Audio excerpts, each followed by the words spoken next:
ಮನೆಯೊಳಗೆ ಬಾ ತಾಯಿಯೇ, ಸ್ಥಿರವಾಗಿ ನೆಲೆಸಮ್ಮ ಚಾಮುಂಡಿಯೇ. ಮನೆಯೊಳಗೆ ಬಾ ತಾಯಿಯೇ, ಸ್ಥಿರವಾಗಿ ನೆಲೆಸಮ್ಮ ಚಾಮುಂಡಿಯೇ.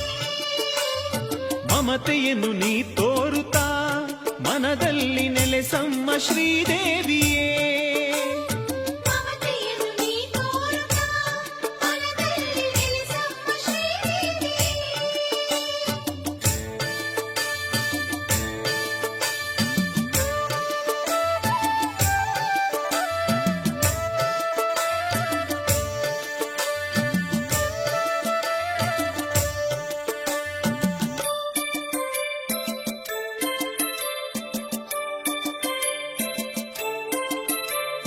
ಶರಣೆನುವೆ ತಾಯೇ, ಕರಮುಗಿವೆ ಮಾಯೇ, ನಿನ ಭಕ್ತರನ್ನು ಕರುಣೆಯಲಿ ಕಾಯೇ.